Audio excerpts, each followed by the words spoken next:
All right, so welcome. My name is Jerry Latan. I'm the owner of Sarasota Specialty Pharmacy. Thank you all for coming.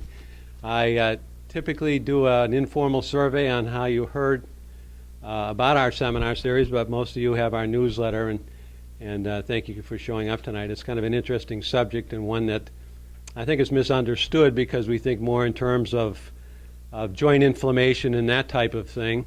Whereas tonight we're going to get a little exposure on what we're eating and some of the things in the environment that typically will cause this inflammatory process and disrupt a lot of systems. Okay, great. Well, hello, and thank you all for coming. I really appreciate it, and I'm really excited because I think this is such an important subject. And just to give you a little bit of background about myself, well, I started out as a personal trainer, so of course you can imagine that all my clients were really healthy and concerned with weight. Those were the main topics of discussion, and that's when I received my master's. And then when I came here, I ended up for the past 9 years, I have also been working in long-term health care. But now I feel my life has become full circle because this experience has actually completely inspired me, because there's no question in my mind that at least 90% of the reason that people end up with all of these chronic diseases and conditions has to do with lifestyle and things that we are able to control. So that's how I got into this discussion with inflammation, which we're going to talk about tonight as being one of the key factors underlying the connection between inflammation and disease. And basically, I just want to, really just explain, first of all, the difference between, acute inflammation, which I think, may or may not understand, and chronic inflammation, and basically how it's connected to all of the different diseases. And of course, how do you know if you have it, and some tips, hopefully, that can help you to manage it, prevent it, and do the best we can. Well, what is inflammation? Well, basically, it's your body's natural defense against any sort of injury.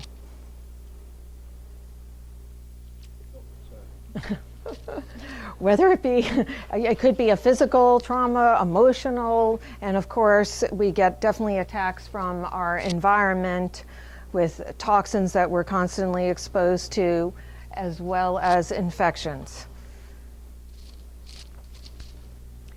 So the acute inflammatory response is actually a protection for us. We have inflammation for a reason. So it will help spread infections and remove, pathogens from damaged tissues, and also help the body repair.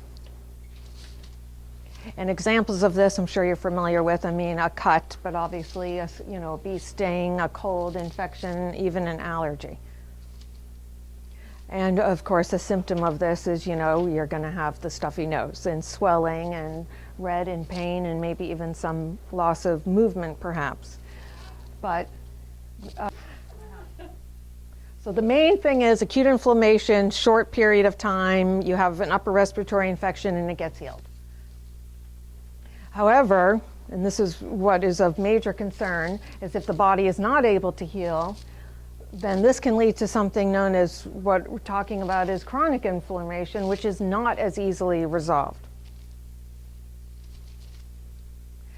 And this is actually a more modern or contemporary revelation that tons of research has been done on, that really is showing more and more it being a major factor in all of degenerative and all of these chronic diseases is inflammation. But what I really want you to get about chronic inflammation that is frightening and different than the acute inflammation is that it is often silent. You have no idea that you have it going on for years and years. And often I have people say, well, I'm fine, I went to the doctors and my labs are good and everything's great. Well, guess what? If you wait until you get that diagnosis, of cancer, or now, your blood sugars are elevated, you have completely missed the boat. So that's why I think this is really important. Yes? What exactly is inflamed? Each cell is inflamed, or certain organs? Well, yes, it's the cells, and then it goes everywhere. It affects everything.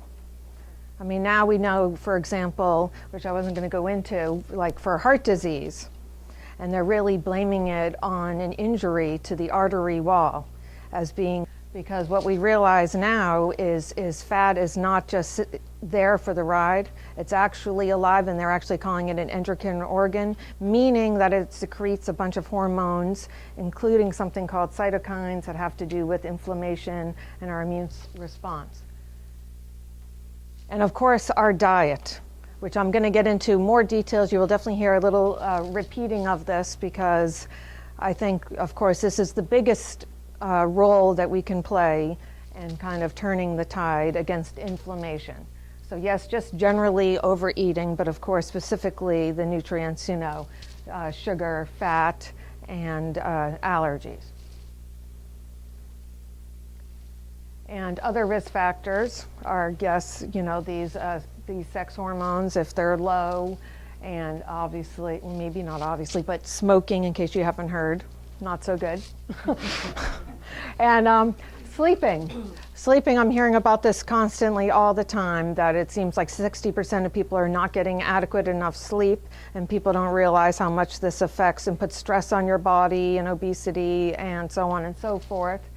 And of course, lack of exercise. Lack of exercise in and of itself is a huge risk factor. And this, I don't know if you've heard about, but with gum disease, how they've shown, right, that the bacteria in your mouth can go and lead to your heart and different things like that.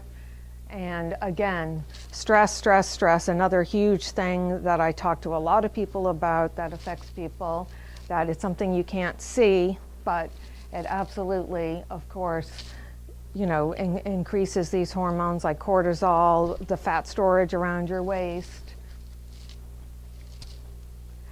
And this I thought I would just highlight a little bit, because I do think it is a big issue, specifically about obesity.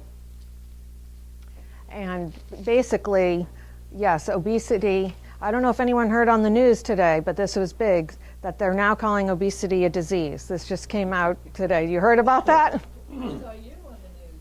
Oh, you did? ABC. Yes. Red meat is bad, but moderation. But no, anyways, okay. Oh, sorry about the misspelling there. But anyways, the point is that, so it's not just obesity causes inflammation, but inflammation also contributes to obesity. They kind of go back and forth. And these are some of the reasons that increases cortisol, and this increases stress and therefore inflammation. And also lower serotonin. I don't know if any of you heard serotonin is it's the hormone that makes you feel good. Well, guess what happens when your serotonin is lowered?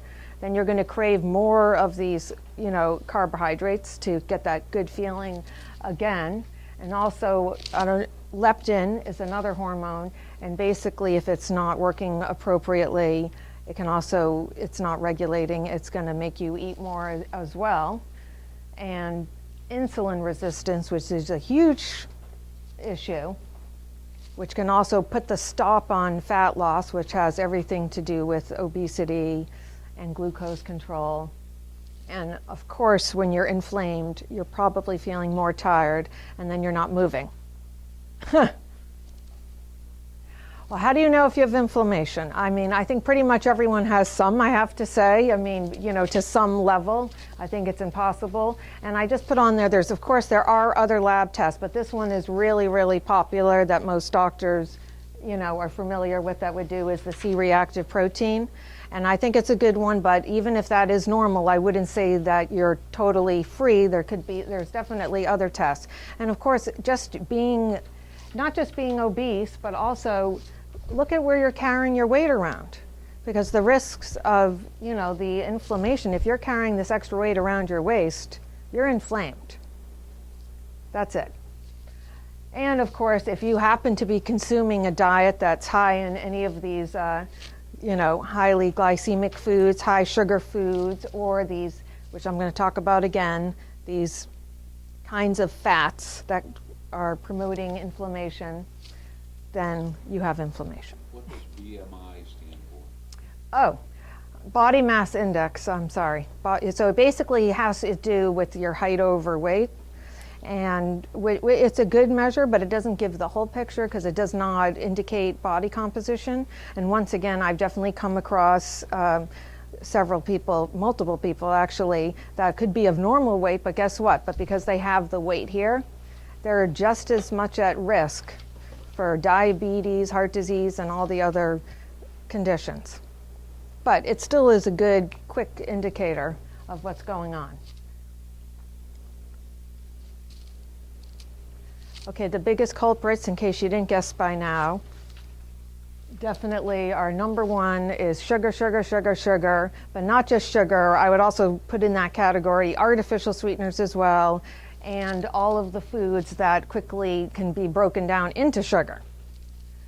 And the second one on my list is absolutely these kind of fats. And once again, it's all about balance, which is another big theme. And I'm not saying that we have to, like, you're not going to totally not eat bread or not eat, these foods, but it's all about a balance, okay? But certainly we have put the tide this way, people are eating way too much of this. And that's the problem. So I'm not saying you can't have it, but it's too much. We need to balance it out. Give your body something good to choose from. And this is just a great graph just showing, how much sugar has increased and about pounds per year per person. And it's just, it's crazy. And what is this doing to us? Like, our bodies are not adapted to this kind of diet. And basically all the sugar, what it does is increases insulin levels. And of course, this promotes inflammation and stress. Well, what can we do? It looks very sad. No, I'm sorry. But yeah, there's things we can do, and that's why I'm here, because I'm very inspired. Because we don't just have to be victims to getting older and having all these things happen. We can do something. So basically, the first thing, of course, I'm going to talk about, is diet, diet, diet, because I do think it is the biggest factor anyways. And yes, energy balance. And it's not all about calories, but certainly just overeating is going to be a problem. And, ultimately, less sugar, more vegetables, and none of these vegetable oils, and more nuts. Okay. That's basic, but I have more details. Bottom line is I want everyone to eat whole foods, right? I mean, things that you can recognize, vegetables that don't come in a box, fruit that looks like fruit, and whole grains like brown rice, things with color in them that have nutrients. And I love nuts and seeds. They're like one of my favorite recommendations, and they're really portable and great snacks. And of course, just really, unfortunately, it's not enough anymore to think about what we're eating. We now have to think about what we're eating is eating. So this is a real problem. That's a whole nother lecture. But the bottom line is, again, I go out to eat as well, but the idea is to eat more from this side and a little bit less of that. So that's why I put on here trying to pay attention and doing the wild fish versus the farm-raised, and organic poultry, eggs, and grass-fed beef. And if anyone has questions at the end, I'd be glad to answer them, of course. And exercise. Exercise is wonderful because it actually lowers inflammation. That's it. It actually has not shown to actually help with weight loss, but it helps with weight maintenance. But even more importantly, it's been shown to help where you store your weight, that you're not storing it around your waist. So maybe that's part of why it helps with inflammation. And yes, managing stress. Absolutely. Yoga. I just was reading again about meditation and breathing, and as I also put in here, spending time with your dog. If you have one, borrow one, I don't know. But basically, yes, lowering stress will lower your inflammation. And I mean, this is kind of a difficult one because a lot of people don't know what they're allergic to. I mean, this is another thing to do with the food because there's a lot of people who may not have a right out allergy, but they could have an intolerance. So I just put on here some of the most common ones. And really one of the gold standards to identifying like that kind of food intolerance or allergy is really taking it out of your diet altogether for a period of time and then adding it back in one by one and seeing. It's called an elimination diet. And that's really the best way to know for sure. But absolutely, if you're allergic to something and you keep putting it into your body, even though you don't feel an attack right away, it definitely can be causing damage over time. This is another one of my favorite topics, fiber. But it is really interesting, but basically there's something that's called prebiotics and probiotics, but to explain fiber, which is actually the food for the probiotics, which is the bacteria in your gut, this has also been shown to lower the CRP number, which I talked about before as one of the tests, and lower inflammation.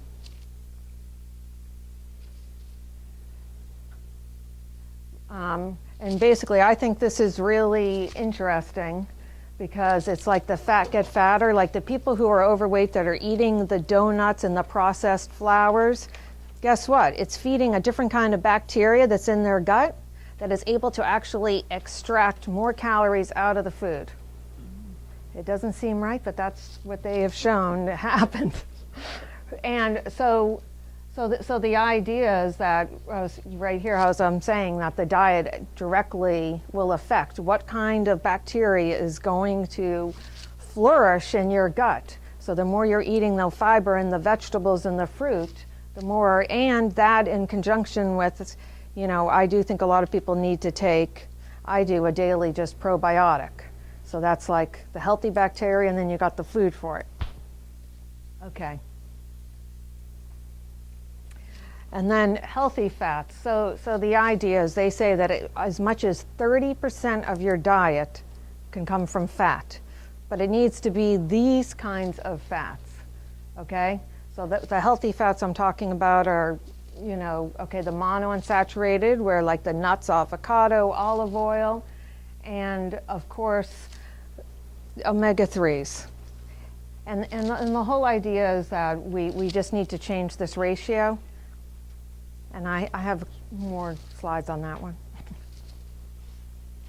Again, everything in the diet, it's all about balance. They actually did a study that came out where these people took the omega-3s and they did not find it beneficial. But the reality is, yes, if you're eating these hamburgers and the greatest diet, and then you're popping this pill, it's not going to help. The idea is to balance. You need to take a little bit less of, these harmful oils and more of these to balance it out. And the omega-6s, like I was saying here, like it's really the corn oil, soybean oil. But guess what? A lot of these meats that are being fed now, the corn and the soy and even the farm-raised fish. So it's everywhere. So it's impossible not to get it. So the idea is to just balance it. So again, this is just another slide just talking about,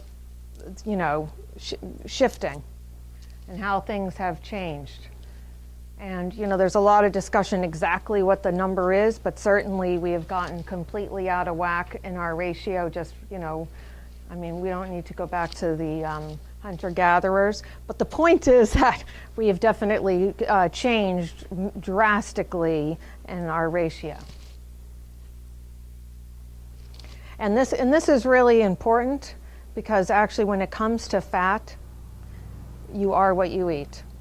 When you eat carbohydrate and protein, your body will break it down and rebuild what your body needs. But guess what? When you eat fat, your body takes whatever you eat and makes it part of your cell membrane. So you can see how quickly this will become significant in affecting your health.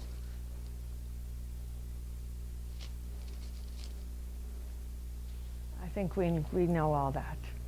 And well, this is just another slide about the omega-3s, but just the idea that they're essential. In other words, we need to get them from our diet. Your body can't make them.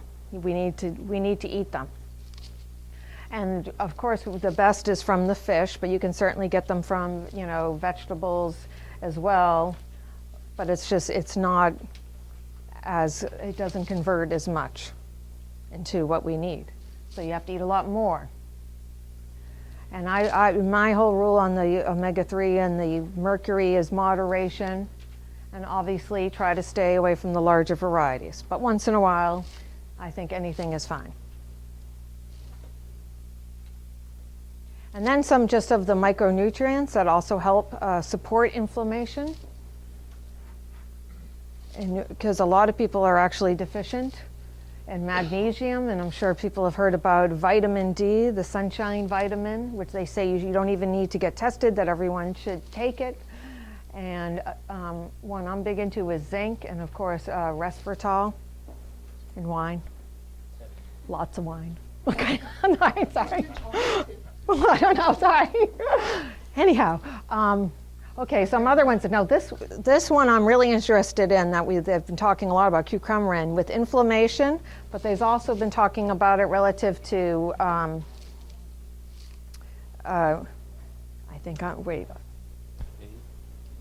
pain, I was going to say, but the other one in the brain, the Alzheimer's, see? I'm getting a little worried. Alzheimer's, that people in India have less Alzheimer's. But yes, there's a lot of research with pain management and cucumberin. So, which I think is wonderful because it's a spice, and obviously people take it as a supplement, but isn't that great? Okay. So, again, this is just a repeat on the fish oil, that we need to take it, we can't make them. And other anti-inflammatory nutrients, NAC, which plays a critical role in the inflammatory. And we talked about cytokines at the beginning, which is a protein that works in the inflammation, gets out of control. And I don't know if anyone knows, but the mitochondria is like the powerhouses of the cell. So if this isn't working appropriately, we're not going to have any energy at all. So we definitely want to take some nutrients to help support this.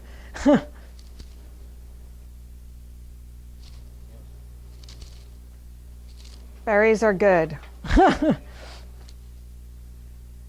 So basically, these are the foods that we should be avoiding, and the other ones we should be eating.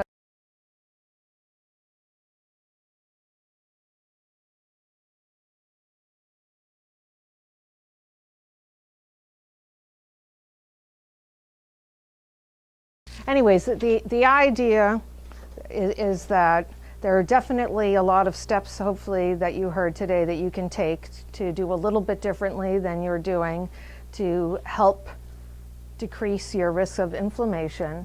But ultimately, it's all about balance, and the idea is to eat more from this side, where it talks about eliminating inflammation, and eating less from this side, which causes inflammation. And then I just had one more slide that talked about, which I think is really interesting, about this new field of study called epigenetics, because the idea is that we don't have to think that we are our genes. The idea is that they're learning now that all of these, that our environment and all the things that we're doing relative to all the stuff I've been talking about today, diet, exercise, stress, can absolutely affect what's going to happen to you, so you don't have to think what happened to your parents is going to happen to you. You don't have to trigger that gene. So that's it. Thank you. Thank you, Bonnie.